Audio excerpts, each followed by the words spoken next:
Wonderboy, congratulations on the victory. The word I keep seeing the most, I think, is vintage to describe, this performance tonight. Is that a word you would use? And what did you think about this evening? I thought it was awesome, man. I mean, I trained as hard as I could for Vicente Luque. I know he's ranked number 14, but I think he's the toughest guy I faced in the octagon. Definitely the hardest head as well. Ended up doing a number on my hand.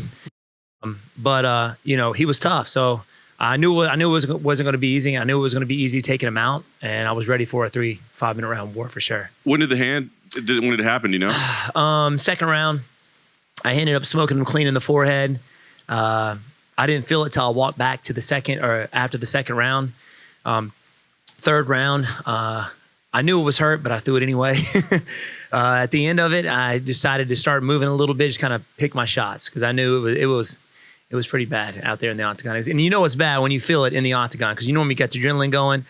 So, so I just decided to kind of back off a little bit and pick my shots in the third round. I did want to ask you about your mentality because you said it was the hardest fight you ever had. It looked like at some point, your style is all about, finesse and flair and that sort of thing. At some point, it looked like you were just like, this is going to be a street fight. I mean, did you feel like this is just a really, really tough fight and I've got to make an adjustment to the style? 100%. I knew he's the type of guy. He doesn't aggressively move forward, so he's done his studying. I like those guys who kind of come forward, and I use the angles to counter their attack.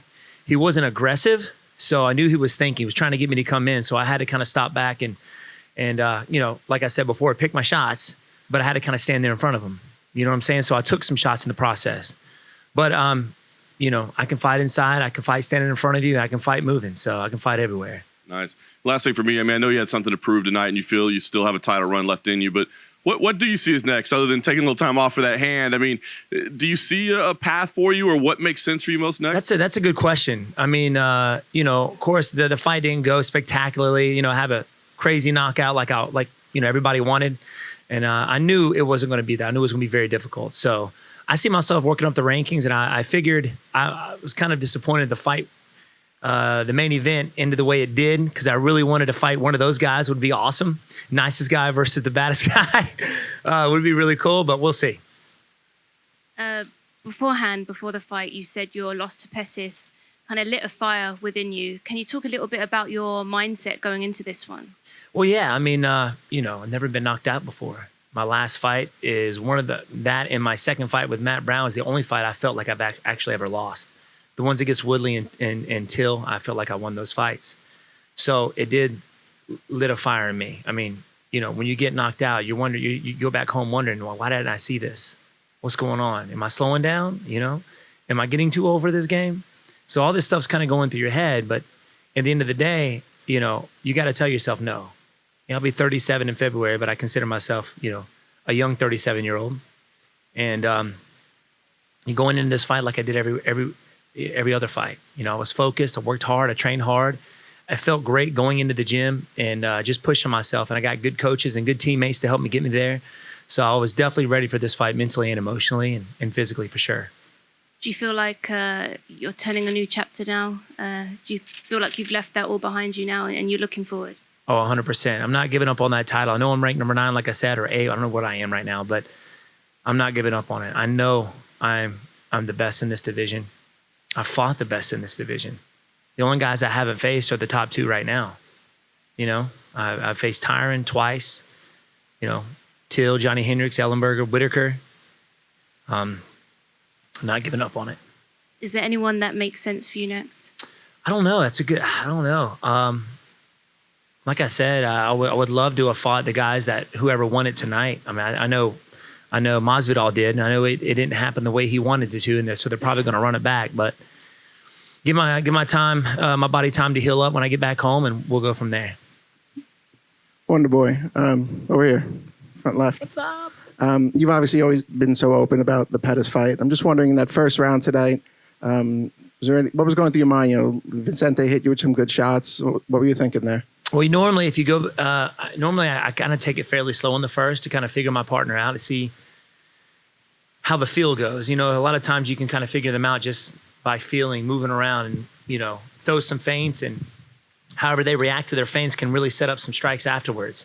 But he did land some good shots. I didn't expect him to actually come forward as fast as he did. But it was kind of like it was really cool to be able to take those shots and keep going, especially after getting knocked out during the Pettis fight. A lot of guys are worried about that. And that was something mentally that I was prepared for going into this fight. I didn't hesitate one bit and I didn't think I couldn't take his shots at all. So I think that helped me a lot. A lot of guys that get knocked out, they rush in there too soon and barely get clipped and out they go. So I made sure we took the time off to really heal up. And I think that did the job for sure. You mentioned fighting through with the bad hand and everything you went into going into this fight. What do you think you learned about yourself after tonight? I learned that, even in the toughest times, I'm able to adapt to my opponent. I remember, in the first round, he hit me with a good shot. I couldn't really see. I was seeing two people out there in the first. Hit me in the right eye. Couldn't see, but I don't know if you saw me rubbing my eye in the first round, but I couldn't see him. And where most people would find a way out at that point, I kept going. So I learned a lot out of my losses and in those tough situations more than anything. Steven right here. You had told me, about a year ago that you felt you needed to make some changes to your game to kind of open up a little more, maybe be more aggressive and just kind of fill in some of the holes that you thought you saw in yourself. Do you think tonight you win fight of the night in a winning effort? You landed the most strikes of any fight in your UFC career. Are you trending in the right direction in that regard? 100%. I go out there in the mindset that like I do every other fight, to be honest with you. He was just an opponent that I felt like I had to stand there a little bit, kind of set up my strikes, throw a little bit of feints. So I didn't really go anywhere. I didn't work my ankles like I normally do because it just didn't feel right. And like I said before, a lot of times you step out in the octagon, if something doesn't feel right, you change it up. You have to adapt. So my angle changed and stuff like that. It didn't feel right. Like I said, going into the second round, I ended up breaking my hand. So that kind of slowed me down a little bit too. But I didn't realize I threw over 200 something strikes. That's crazy. It's nowhere near as Colby Covington, but I think it was like 600, right? Or something like that. Yeah, something ridiculous. Oh, that's right. He did. That was a 5-5 in a round fight. But yeah, man, I'm just happy to get back in that win column for sure. Any idea how bad the hand is? Is it something you think might have to get surgery? It's definitely broken. The knuckle's kind of back here. Oh man. So I don't know if you can see it, but it's kind of soft and gooey right here, but back here it's fairly hard. I'm not a doctor, but I'm pretty sure it's broken. But not hurt to touch it? It's not the first time I've had to do. When I fought Masvidal back here in 217, I ended up breaking both my thumbs in the first round, and I have to keep finding the other two rounds is pretty rough. But I've done it once, I can do it again. So that was kind of what I wasn't really thinking. I was just doing. If you're thinking out there, it's too slow. So if it hurt, oh well. But it did kind of slow me down in that third round because every time I threw as hard as I threw, I swear I hit this guy as hard as I could. He just kept coming forward. I don't know how many times I've knocked him down, but tough, golly. He's definitely the toughest dude I've faced in the octagon so far. Speaking of tough dudes you faced in the octagon, what did you think of Masvidal's performance? Oh, he looked better than ever, man, for sure. Definitely a different fighter from when I fought him last. His striking looked good, very unpredictable. That head kick in the first round was sick. I got to give him props for that because I love to kick people in the head as well. But I thought it was great. Nate Diaz, didn't have an answer. He tried to come back with some stuff, but I can just tell Masvidal crushed him in the first. At that first round, he didn't want it anymore. I'm pretty sure he wanted out of there. But hats off to Masvidal, man. Definitely deserves it. And like I was telling everybody before, that's my inspiration, bro. He did. I beat him in UFC 217. Now after 3 fights, he could be up for the title next. I could be there this time next year for sure. Steven over here. You just mentioned that after your knockout loss to Anthony Pettis, questions creeped up whether you were slowing down or not. I'm wondering, with that being said, how much was riding on this fight as far as your future? I would say a lot. After a third loss wouldn't be pretty good, especially in the UFC's eyes. I've seen guys get booted out with less than that. So all this stuff is going through your head. But for me, that's just man, that shouldn't be in my head. That negative stuff shouldn't be there. So every time that would pop in my head, I would fill it with something positive. I'm gonna go out there and win this thing. I'm gonna end this fight with my hand raised. So that's what I tried to do going into this fight. Actually walking out, there's so much stuff that pops in your head. You're gonna die. You know, when you walk out, that's literally what you're thinking. And I'm wishing like an asteroid comes down and blows the place up so I don't have to fight. You know, all this stuff is going through your head. It's like, it's crazy. And I've got close to almost 80 fights. And every time I step out there, it's the same. But I think when that goes away, maybe I need to hang it up. You know what I'm saying? So those nerves definitely help you when you're out there. But I try and fill those negative thoughts with something positive for sure. Was there a chance that we could have seen the last of you tonight if things didn't go right? Did you ever think of that or no? No, not at all. Not at all. I mean, you know, like I said, I'm 37. You got guys fighting until they're 41. You know, DC, I thought he looked his last fight, the one he lost, better than his other last 3 fights. He looked amazing. He just got caught. I've been there before. So I keep my body healthy. I train on a daily basis. We don't beat each other up in the gym, you know. So we train smart. My dad has been training guys since the 70s and 80s. So we listen to him, and he knows how to train fighters, and that's how we do it. At Media Day, we spoke how, you know, you've been training smarter, and also you've been giving your body a break, especially in between fights, just to, you know, expand your career and be as healthy as possible. I know we don't know the status of the hand, but ideally, how much time would you like to take off? Man, not too long if this is okay. You know, 3 months down the road, hopefully that's all it takes. Hopefully I don't need any surgery, but I would love to get back out there as soon as possible. And lastly for me, next pay-per-view, the welterweight title will be contested. Who do you have in that matchup, Usman or Covington? That's a good fight. Both very similar fighters, both high-level wrestlers. And, you know, you got the guy who's, I think Usman's a great champion. He's got a good head on his shoulder, good family man. And then you got the guy that everybody loves to hate, which is Covington. But that said, both amazing fighters. And I think it's going to come down to who's got the best striking. I think they're both good enough to keep the fight standing, so they're both going to be forced to strike it out, which I don't mind that at all. I think that's going to be awesome. But I'm definitely leaning towards my man Usman for sure. So, quick question right in front. There seemed to be a couple times in the second when you had Luque pretty hurt. He was down. You were trying to rain down ground and pound, and it seemed like you backed off. Was the hand a part of that, or was it just you realized you didn't have the spot that you needed and were trying for something else? I think it was the fact that I didn't really have the spot. And when I knocked him down, it was kind of weird because he just sat down. It's not like he fell. He just kind of backed up and sat down and rolled to his back. So I was kind of like, is this guy setting me up for something? What's he doing? You know, so that was kind of going you know, out there a little bit, kind of going through my head.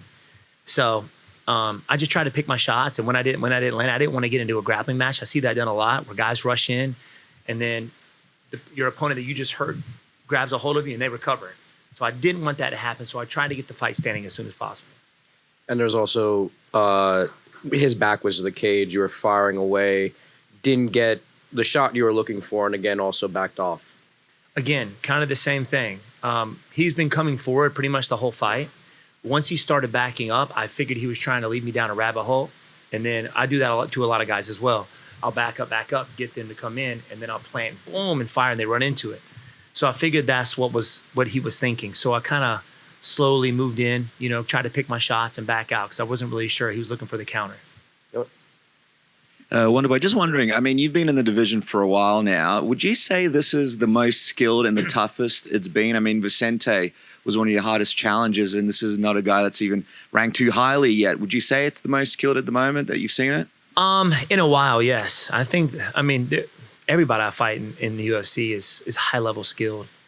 But when it came to, you know, down to adapting to somebody, I think Rory McDonald was that guy that I really had to adapt to and figure out. Because those guys like that, they make changes after every time they fight. You know, guys like Johnny Hendricks, no offense, but you've seen him fight once, you've seen him fight 100 times. But Rory McDonald and Vicente Luque, they make changes. So those are the guys you kind of have to worry about when you're out there. So I had to be very cautious. He was very high leveled, and in his striking, Dutch kickboxing, had some good leg kicks.